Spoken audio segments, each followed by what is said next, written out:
Hey everybody, happy Sunday. I hope that wherever you are and whatever you are doing, you are having an amazing day. As for me, I'm not actually here. I know I'm standing in front of my truck here on my driveway. That is Charlie, the rooster in the background, but I'm actually recording this several days early because on Friday last week, I headed down to the Bay Area for a press event for the first drive of the Nissan Ariya e-Force. That is the all-wheel drive variant of the Ariya. It's going to have more power than the single motor variant. This is a dual motor variant. Originally, the drive and its impressions were under embargo until the 31st of March, but luckily, for you guys at least, not so much for me, because I'm probably feverishly working in my hotel room before leaving for the airport to try and edit as much of this drive as I possibly can so we can push it next week. Originally the embargo was the end of the month, but apparently other Nissan markets have already had events and people have already driven and shared their opinions of the drive, and so Nissan North America is lifting the embargo, and that means we have extra work to do. So you will get that drive as quickly as we possibly can do it. Poor Michael is going to have to colour it at breakneck speed. I'm going to have to edit it on the plane. I will have not had a day off now for about 2 weeks, and by the end of this month, when I do the other trips that we've got planned, we've got to go back to the Bay Area. We've got a car review next week. I've got to go to the UK soon for another event, not Fully Charged Live. Unfortunately, I won't be around for that, but lots of different things happening, and so it is a little bit busy here at Transport Evolved. But that's not what I want to talk to you about today. I was originally going to talk to you about e-bicycle batteries and some of the stuff going on with Fox News and other news outlets.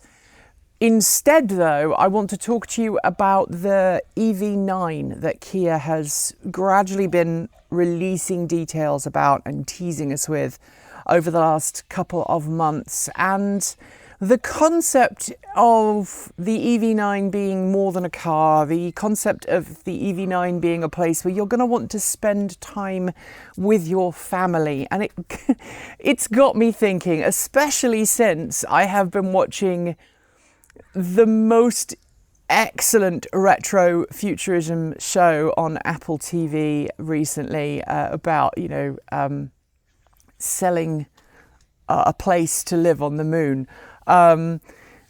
It's got me thinking about that retro-futurist ideal that we were all going to be living in our cars, or we were all going to be getting in cars that were extensions of our living rooms and traveling long distances. Some great films from the 1940s, 50s and 60s kind of portraying that as a vision of the future. And here we are now in 2023. I can't believe we're already in 2023. And we're still using cars as cars, right? We're still getting behind the wheel of our car. We're still driving the car for the most part. We are doing all the hard work. We still sit in a traditional configuration with 2 seats in the front, maybe 2 or 3 in the middle, and maybe if it's a larger vehicle, a couple in the back, or just 2 rows of seats. That's very traditional. We don't, for the most part, unless it's an RV, have seats that swivel, but there's hints that Kia wants to do that with the EV9. There's hints that other automakers are looking to make cars the future of our living room or an extension of our personal selves. And honestly, today's video is about, do we really want that?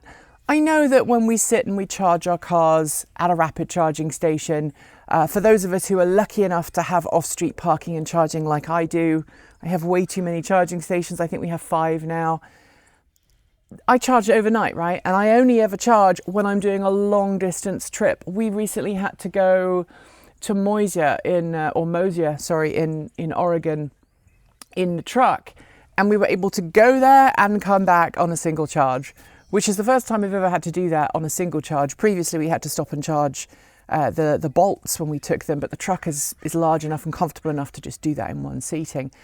And so the amount of time I spend at a rapid charging station is dropping because the truck is able to do most of those long distance trips without needing to recharge, unless it's a super long distance trip, as we're going to be taking in a couple of weeks. And so the concept of needing a car that that feels like an extension of my living room is kind of pointless. Yes, it needs to be comfortable while I'm driving. It needs to be comfortable if I'm a passenger. It's nice having heated seats. It's nice having seats that just feel posh and comfortable. I'm not torn on massaging seats. I know a lot of people love massaging seats. I don't. I just find them uncomfortable and obnoxious. And to be honest, I feel they take out some of the comfort of the seat because they tend to be firmer seats when they're not massaging your back and your bum. But for the most part, I just want a comfortable seat. I want a clear view of the world around me. I don't want to be given huge amounts of infotainment. I don't want to be given huge amounts of luxury and plushness. It's a tool, not a living room. When I'm at home, I want to sit on the couch. I want to put my feet up on the chaise lounge or whatever I have, or the ottoman or whatever is available. I want to sit and browse the internet on my laptop or my phone, or watch TV or play a computer game or read a book. Good old-fashioned books, whatever happened to those, eh? I want that as my living room experience. I want to be able to throw a toy for my dogs. I want to be able to play a musical instrument. None of those things I can do in a car. Maybe that has clouded my opinion of what a living room and a car should be. I know Erin has talked a little bit about design in the past and how cars have become all samey. And the exterior design, definitely. And to some extent their interior. They all have a massive touchscreen display these days in the middle of the car.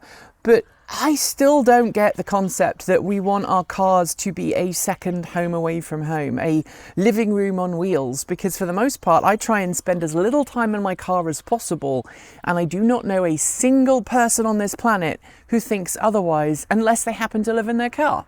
Then it's different. If you live in your car and you're designing cars to be lived in the future, great, then that makes sense. But if you're designing cars to be lived in, I think there are other design aesthetics and design decisions you need to make those vehicles more practical, like, I don't know, more under-seat storage, more spaces for people to sleep.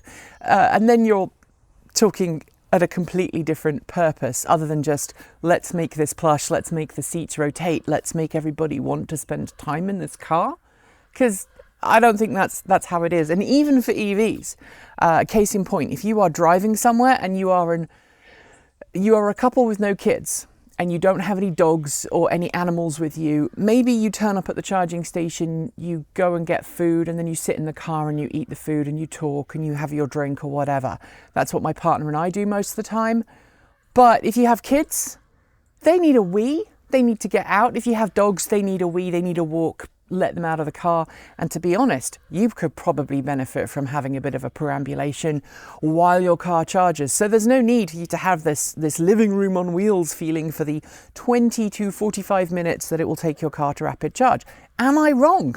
I might be wrong. Maybe I'm so far off base that you're just tearing your hair out and you just want to tell me that I am completely and utterly wrong. And if that is the case, let me know.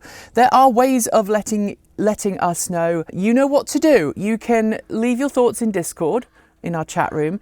You can reach out to us on Mastodon, or if you are a Patreon supporter, you can leave a comment in our Patreon page.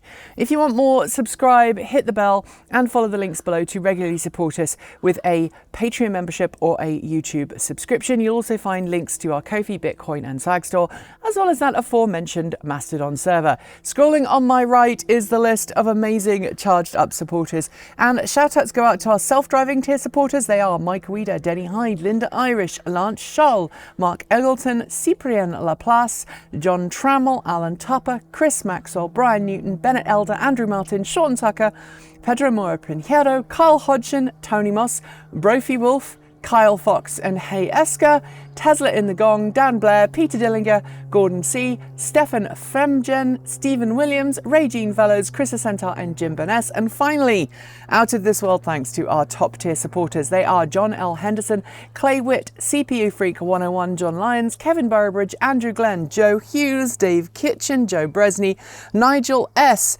Matthew Drobnak, Eric Knack, Paul Conway, Stephen O'Donoghue, JP Fagerback, Reggie Watts, Marcel Ward, Robert Flannery, Aaron Hahn, Rory Litwin, Ellery Hensley, Will Graylin and Ian. Don't forget that we make videos every Monday, Wednesday, Friday and Saturday over on our main channel, plus Sundays on take 2. And with that, I hope you enjoy the rest of your day. I will see you soon, as will the rest of the team, and as always, keep evolving.